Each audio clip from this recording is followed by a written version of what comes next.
out of the box gitu. Dia seolah-olah memviralkan dirinya sendiri. Terus juga sejak viral di Instagram, pesanan untuk produk hair care kakak beradik ini melonjak ke 1.500 pesanan. Oh my god! Mari nge-vlog di kebun Sen. Halo, selamat datang di Kabar Bisnis. Seperti biasa di Kabar Bisnis ini kita punya informasi yang menarik seputaran dunia bisnis. Mantap. Nah, tapi sebelum itu kita mau ngenalin dulu nih channel ini. Barangkali belum ada yang tahu ataupun buat para penonton yang baru klik video ini kayak gitu. Dan yang baru subscribe tentunya. Jadi, channel Kebun Desain ini merupakan channel edukasi bisnis dan marketing. Dan channel Kebun Desain ini merupakan bagian dari studio desain grafis Kebun Desain yang menjual berbagai jasa branding, mulai dari desain logo, desain kemasan, sampai desain sosial media. Oke. Gitu.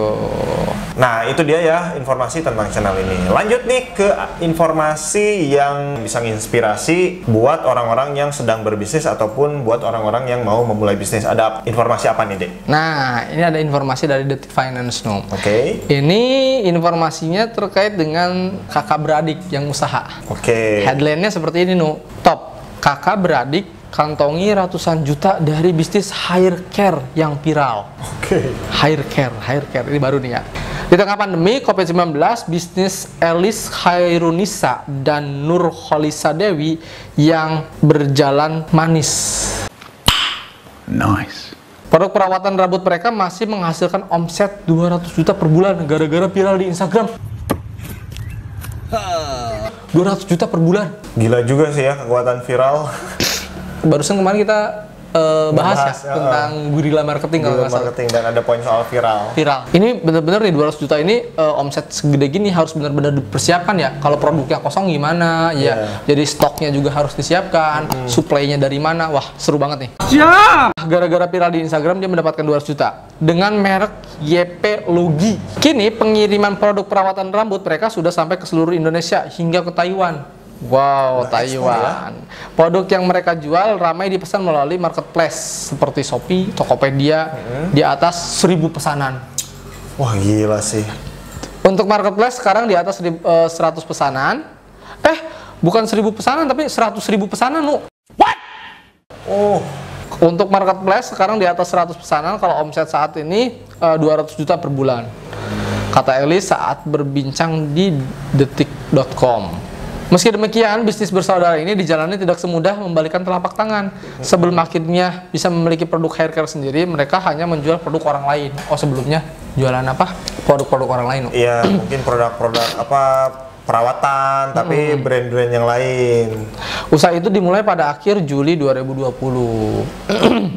Kita awalnya sebenarnya produk repack. Aku memang beli produk yang aku jual sekarang. Nah, saat pandemi, produk kayak gini oke juga. Akhirnya 2020 Juli dia ngomong ke si kakaknya buat ya udahlah kita bikin brand sendiri gitu. Dan akhirnya tanpa disengaja viral lu.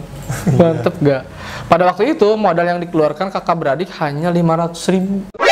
Nani? Oh, Damn. Selalu yang 200 juta, yang puluhan juta, yang bahkan miliaran modalnya. banyak lah ya cerita-cerita yang kita dapatkan, bacaan-bacaan yang kita dapatkan, orang-orang yang sedang berbisnis mulainya itu dari modal-modal yang nggak gede gitu.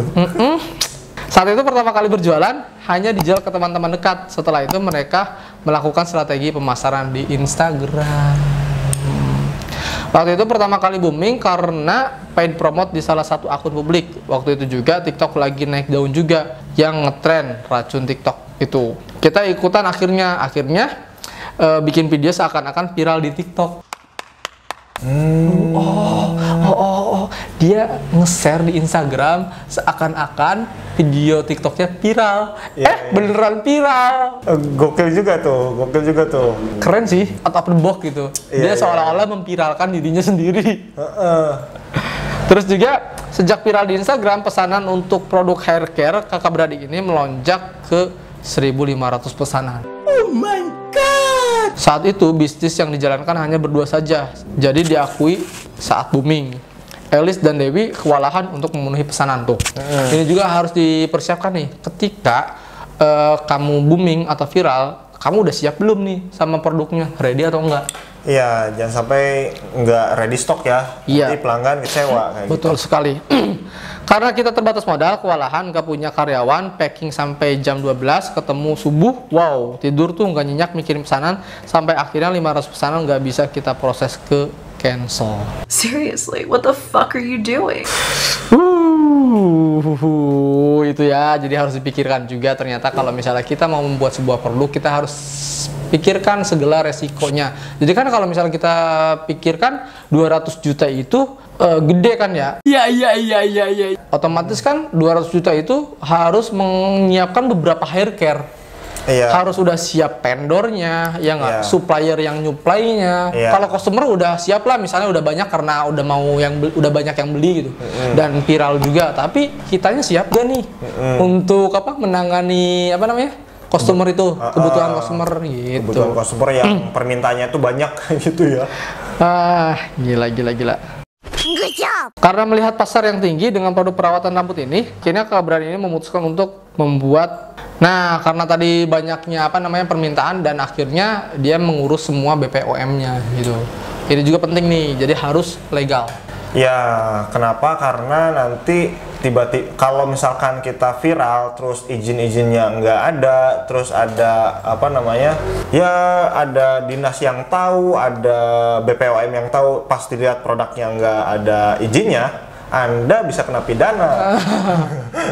Karena nggak ada izinnya kayak gitu. Nah, saat ini kakak beradik ini sudah memiliki 2 karyawan. Tidak hanya itu, mereka juga sudah memiliki 15 distributor. 2 karyawan dan 15 distributor. Keren. Salut buat kakak beradik ini. Mulai dari modal berapa tadi? 500.000 ya? 500.000 Jadi 200 juta. Jadi Wow 200 sih. juta. Wow. Dengan yang kelabakan, akhirnya cari solusi, ketemu solusinya, disegerakan, dan bisa terus muter gitu ya. Intinya sih problem solving kita di dalam bisnis bener-bener harus jalan. Betul. Jangan sampai kelabakan akhirnya udahlah biarin, yang penting udah banyak ini kok, udah ngerasa itu. Jadi yang nggak terlayanin dibodo amatin gitu ya. Iya, nggak seperti itu konsepnya. Dimanapun kita harus bisa muter otak ketika memang demand-nya tinggi, ya kita juga harus persiapkan diri gitu. Iya, cari solusi-solusi terbaik buat memenuhi kebutuhan si konsumen. Ya, soalnya konsumen mah raja gitu ya. Iya. Harus dipenuhin kebutuhannya kayak gitu. Oke, itu aja sih berita bisnis kali ini seperti itu. Oke, mudah-mudahan menginspirasi, bermanfaat gitu ya buat teman-teman. Dan kalau suka dengan video ini silahkan di like, di komen, juga di subscribe. Oke, jangan lupa di share. Nah, betul. Oke, thank you. Sampai jumpa di vlog kita selanjutnya. Bye-bye.